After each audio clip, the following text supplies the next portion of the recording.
ჩვენ ქრისტიანობის გაგების უნარიც არა გვაქვს თავად ღმერთის გარეშე. აი დღეს მაგალითად აღმოვიკითხეთ ლუკას სახარებაში, როცა მკვდრეთით აღმდგარი მაცხოვარი ეცხადება. ნახეთ რა გვწერია, მაშინ როცა გამოეცხადა მკვდრეთით, რას ნიშნავს როცა გამოეცხადა?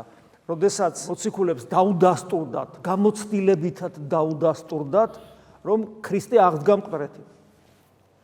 ხედავენ არჯერად, გახსოვთ დღეს ავიკითხეთ. ხედავენ, ესე ხედავენ. მანამდე მენესაცხრილმა დედება ნახეს, ლუკამ და კლეოპამ ნახა, უყვებიან დანარჩენ მოციქულებს. მერე ყველა მოციქული ხედავს და თომას ეუნება. მოკლედ, არავის არ ჯერა, სანამ პირადი თავისი გამოცდილებით არ დაუდასტურდათ. სანამ არ დაუდასტურდათ გამოცდილებით. ამ გამოცდილების გარეშე, ანუ მკვდრეთით აღდგარი მაცხოვარი თუ გამოცდილებითად არ დაგიდასტურდა გულში, შენ არც ქრისტიანი ხარ და წმინდა წერილის გაგებაც არ შეუძლია. ეხლა ჩვენ როს განვარცხოთ, ეგრე ხომ არ არის, რომ ადამიანები რო წმინდა წერილს არ კითხულობენ და ეზარებათ და იზარებენ წმინდა წერილთან ურთიერთობას, არ აინტერესებთ, არ ენატრებათ, არ უყვართ, არ უღმავდებიან. ეგების ადამიანებს ასე დროს რწმენა არ აქვთ. იმიტომ რომ წმინდა წერილი ისეთი საინტერესოა, აი სასწაულია, აი მხილ ამსისქე წიგნია პატარა. ის თუ გაიხსნა ყოველ დღე რო კითხულობ და 100 წელი რო იცხოვრო და მეტიც ყოველ დღე უფრო და უფრო საინტერესო ხდება წმინდა წერილი ესეთ თვისების არის. და ამას ადასტურებს არა ეხლა ამ წუთში ერთი თეოდორი, არამედ ამას ადასტურებს 2000 წლოვანი გამოცდილება ეკლესიისა და უამრავი წმინდა მამის პირით ხმოვანდება ეს, რომ ეს ასია.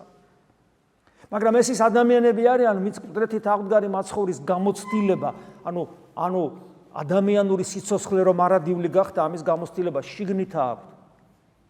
და ეს ჩანს მეთქი დღევანდელ სახარებაში. როდესაც მათ ირწმუნეს, რომ ქრისტე აღდგა მკვდრეთით, ანუ მათ წინაშე ღმერთია, ადამიანური ბუნება მიიღოთ, ეს ადამიანური ბუნება, რადგან ღმერთმა შეიერთა, ის შეუძლებელია მას სიკვდილმა გაიმარჯვოს და აღდგა მკვდრეთით, ეს გამოცდილება რომ მიიღეს, მათი რწმენა რომ გაცოცხლდა, მაშინ განუხნა გონებანი მათნი გულისხმის ყოფათ წიგნთა.